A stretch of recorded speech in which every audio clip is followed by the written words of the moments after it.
Hello guys, क्या लगता है आप लोगों को कि मार्केट का यहाँ से क्या होगा? क्या मार्केट यहाँ से क्रैश कर जाएगी या मार्केट यहाँ से सपोर्ट लेके रिकवरी दिखाएगी?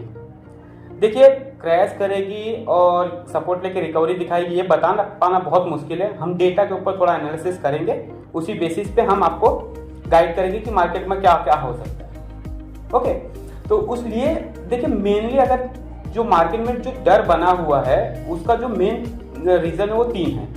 पहला तो जो सबसे बड़ा मेन रीजन है वो है कॉन्फ्लिक्ट, इजराइल और ईरान के बीच में जो कॉन्फ्लिक्ट है वो। और दूसरा जो है मेन रीजन है वो है क्रूड ऑयल का इंक्रीज, क्रूड ऑयल प्राइस का इंक्रीज होना। और तीसरा जो है FIS की सेलिंग। चलिए हम एक एक करके इन चीजों को डिस्क्राइब करते हैं, हम बताते हैं कि क्या क्या इसका इम्पैक्ट पड़ सकता है मार्केट के ऊपर। पहला तो जो सबसे बड़ा करंट टाइम पे जो मेन फैक्टर है मार्केट के लिए, जो सबसे ज्यादा डरावना साबित हो सकता है वो है conflict between Israel and Iran. धीरे धीरे देखेंगे तो वो एस्केलेशन की तरफ बढ़ते जा रहा है। अमेरिका ने सीधा तौर पे बोल दिया कि हम इजराइल के साथ रहेंगे। उन्होंने अपना जो युद्ध पोत है वो भी इजराइल की तरफ भेज दिया है। और दूसरा ईरान थमने का नाम नहीं ले रहा। वहां का जो बड़े नेता उन्होंने बोला ये तो बहुत छोटी सी बात है, 200 मिसाइल मतलब बहुत छोटी सी बात है, हम इसके ऊपर और ईरान के ऊपर और भी मिसाइल दागेंगे। और उन्होंने जो बाकी खाड़ी देश मतलब जो बाकी मुस्लिम कंट्रीज, इस्लामिक कंट्रीज है, उनको भी बोला है कि आप हमारे साथ आइए। तो उसकी वजह से देखा जाए तो जो टेंशन है खाड़ी देशों में और धीरे धीरे बढ़ती जा रही है। और जहाँ तक अगर धीरे धीरे देखेंगे तो हमें थोड़ा बहुत हमें पता ही है इजराइल का जो हिस्ट्री है, वो आज तक कभी भी किसी देश को छोड़ा नहीं। अगर किसी देश ने उनके ऊपर हमला किया है तो वो रिटेलिएट तो कंपलसरी किया ही है। तो भले उनके 200 मिसाइल इजराइल के ऊपर गिरा है और एक भी कैजुअलिटीज नहीं हुई है, विदाउट इसके हमें 100% विश्वास लगता है कि इजराइल अटैक करेगा ईरान के ऊपर। और जो दो मेन उनका जो टारगेट होगा, एक तो होगा परमाणु का जो उनका फैक्टर्स चल रहा है, एक तो उसके ऊपर अटैक करेंगे। और दूसरा जो है उनके जो ऑयल रिजर्व्स है उनके ऊपर हमला, जो ऑयल का कुआं बोलो या फिर ऑयल रिजर्व बोलो ईरान के, उनके ऊपर। तो उसकी वजह से जो खाड़ी देशों में जो टेंशन है वो एस्केलेशन हो गए। और अगर क्रूड ऑयल के जो प्राइसेस हैं वो इंक्रीज होंगे, नहीं तो नहीं करके यहाँ से 20 गोल्डमैन सैक्स के रिपोर्ट के हिसाब से अगर देखा जाए तो यहाँ से $20 का एस्केलेशन हो सकता है क्रूड ऑयल के प्राइसेस पे। तो इसकी वजह से हमारा जो मेन इंपोर्ट का जो बिल बनता है, जो इंडिया जो दुनिया का एक तरीके का सबसे बड़ा इंपोर्टर है क्रूड ऑयल का, तो उसका जो इनवॉइस आएगा, जो बिल आएगा वो बढ़ के आएगा। तो उसका इम्पैक्ट जो होगा ना वो हमारे एक नॉर्मल जो पर्सन होता है उसके ऊपर आएगा, क्योंकि पेट्रोल के दाम बढ़ जाएंगे, पेंट्स के दाम बढ़ जाएंगे, उससे रिलेटेड जो कंपनीज होते हैं उनमें करेक्शन आ जाएगा। ये सारी तकलीफें हो जाएंगी। $20 यहाँ से मतलब ऑलमोस्ट अभी $78 के आसपास ब्रेंट ऑयल चला, मतलब 90 या $100 चले गया, मतलब बहुत एस्केलेट हो जाएगा, जिसकी वजह से मार्केट पे नेगेटिव इम्पैक्ट पड़ेगा।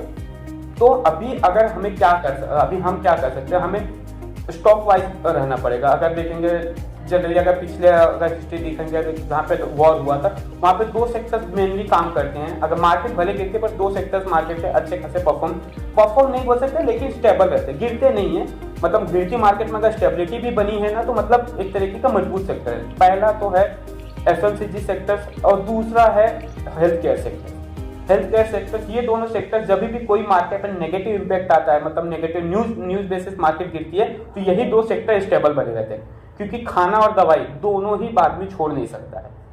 और तीसरा जो मेन, मतलब मैंने आप लोगों को 2 समझा दिया, मेनली जो तीसरा फैक्टर देखा जा रहा है यहाँ पे वो है FIS की सेलिंग। FIS की सेलिंग अगर आप धीरे धीरे देखेंगे तो ह्यूज होते जाए, पहले 2000, 4000, फिर 8000, अभी तो 10-10 हजार की सेलिंग बढ़ते ही जा रही है। इसका जो मेन रीजन अभी हमारे हिसाब से पता चल रहा है वो है चाइना फैक्टर।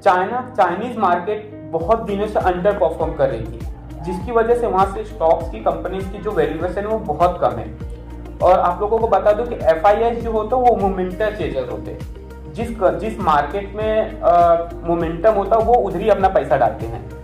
तो करंटली इससे पहले FIS थोड़ा पैसा इंडियन मार्केट में डाले, क्योंकि इंडियन मार्केट मोमेंटम थी। अगर आप नोटिस करेंगे तो पिछले इलेक्शन से, मतलब 5 जून के बाद से मार्केट अपनी ऑलमोस्ट 5000 निफ्टी भागी है। 5000 निफ्टी और 6000 के आसपास, 6-7 हजार के आसपास बैंक निफ्टी। लेकिन अगर आप पिछले 3-4 दिन के देखें तो वहां से 1300 पॉइंट का करेक्शन ऑलरेडी आ चुका है। और वो आना लाजमी था, अदरवाइज सीधा बढ़ते रहेगा तो मार्केट कभी भी हमें इतना इजी पैसा नहीं देता है। तो हमें थोड़ा सा मार्केट में डर बना रहना वो जरूरी भी होता है, अदरवाइज सब लोग एक साथ आएंगे पैसा डालेंगे वो बना, ऐसा पॉसिबल ही नहीं है। तो जो FIS हैं वो अपना जो पैसा है वो इंडिया से निकाल के वो करंटली अपना चाइना में डाल रहे हैं, जहाँ पे उनको मोमेंटम चेज कर रहे हैं। बट आप लोगों को इन चीज़ों का मैं कंक्लूजन अगर बताने जाऊँ कि इंडियन स्टॉक मार्केट के ऊपर इम्पैक्ट क्या पड़ेगा इन चीज़ों का, तो देखिए जहाँ तक रही लड़ाई कॉन्फ्लिक्ट की बात, कॉन्फ्लिक्ट इससे पहले हुआ था रसिया और यूक्रेन के बीच में।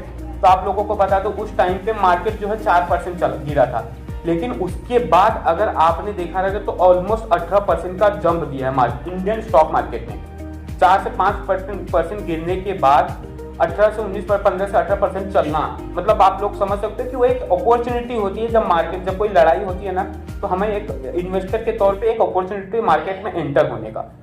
तो इस टाइम पे अगर देखा जाए फॉर अ ट्रेडिंग पर्पस, अगर आप शॉर्ट टाइम के लिए बोल रहे हो तो मार्केट में थोड़ा सा डर बना है। लेकिन अगर आप लॉन्ग टाइम के इन्वेस्टर्स हैं, जहां पे आप 2 साल 3 साल के लिए अगर आप सोच रहे हो, तो आपके लिए बेस्ट अपॉर्चुनिटी है। आप स्टॉक मार्केट का जो बेसिक रूल होता है वो रूल ही क्या होता है कि invest in red, buy in red and sell in green.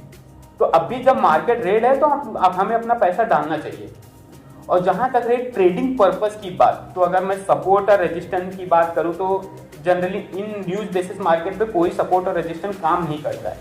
लेकिन फिर भी मैं अगर डिस्कस करना चाहूंगा तो इस टाइम पे निफ्टी एंड बैंक निफ्टी दोनों ही अपने 20 DMA के नीचे ट्रेड कर रहे हैं। 20 DMA के नीचे ट्रेड करना इट मीन्स अराउंड, अभी बैंक निफ्टी देखा जाए तो शायद माइट भी अपने 50 डे मूविंग एवरेज को भी टच कर दिया है, और निफ्टी देखा जाए तो वो भी टच कर सकती है। तो अगर निफ्टी का अगर करंट टाइम पे सपोर्ट देख सकते हैं तो 24,600 मेनली जो सबसे बड़ा सपोर्ट है। इस टाइम पे अगर 2 से 3 दिन के लेगा तो 24,850। अगर ये एक बार टूटा तो 24,600 मार्केट आना चाहिए। और यहाँ से जो सपोर्ट है जो रेजिस्टेंस है, इस टाइम पे अगर मार्केट को चलना है तो क्या, मार्केट को चलना है तो सबसे पहले निफ्टी को चलने के लिए अपने 20 डे मूविंग एवरेज को गेन करना पड़ेगा, रीगेन करना पड़ेगा, जो कि अभी परसिस्ट करता अराउंड 25,390 400 के बीच में। तो मतलब अगर मार्केट को चलना है तो 450 के ऊपर कम से कम आधा घंटा मार्केट ट्रेड करनी चाहिए। उसके बाद मार्केट में बड़ी शॉर्ट कवरिंग आ सकती है। मतलब एक बार 24,000 वहां से गए तो आप एक बार ये भी बोल सकते हो कि मार्केट एक बार वापस से ऑल टाइम हाई लगाने के रेडी हो चुका है। लेकिन जहां तक शॉर्ट टाइम की बात लग रही है, ये थोड़ा सा कहना बहुत मुश्किल होगा कि मार्केट अभी रिसेंट टाइम पे चले जाएगा, क्योंकि अगर अब देखा जाए तो अभी भी थोड़ा कॉन्फ्लिक्ट एस्केलेट हो सकता है, जिसकी वजह से थोड़ा मार्केट में डर बना हो सकता है। कोई बड़ी बात नहीं अगर मार्केट यहाँ से 1000 पॉइंट नीचे गिर जाए, 1000 पॉइंट मार्केट अगर यहाँ से नीचे गिर जाए तो ये सबसे बड़ी अपॉर्चुनिटी होगी हमें trading purpose as well as investing के लिए, तो बोलते हैं गोल्डन अपॉर्चुनिटी। और इन सबका कंक्लूजन ये है, अगर हमें देखा जाए तो ट्रेडिंग के लिए अगर आप देख रहे हो तो हमें हमेशा स्क्रीन को रिस्पेक्ट करना है। हम किसी भी चीज़ को कैरी फॉरवर्ड करके नहीं ले जा सकते। मतलब अगर आप बोल रहे हो कि चलिए मैं कैरी फॉरवर्ड कल अगर इजराइल ने बॉम्ब फोड़ दिया ईरान के ऊपर, या फिर ईरान ने बॉम्ब फोड़ दिया, ये पॉसिबल नहीं है, क्योंकि उनके बीच में समझौता हो गया ना तो आपका पैसा डूब जाएगा। तो कभी भी हमें इस मार्केट में कभी भी कैरी फॉरवर्ड नहीं करना है। कैरी फॉरवर्ड हमें हमेशा डे ट्रेडिंग में आपको अच्छा खासा ट्रेडिंग में पैसा बना के देगा, डेली ट्रेडिंग पे। ओके, तो इस बेसिस पे अगर देखा जाए तो सपोर्ट एंड रेजिस्टेंस में आपको गाइड कर दिया हूँ मार्केट से रिलेटेड। अभी मेरा सजेशन ये रहेगा कि हमें स्टॉक स्पेसिफिक होना पड़ेगा।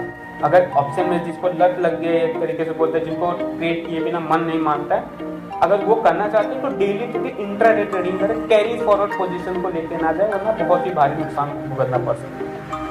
ओके।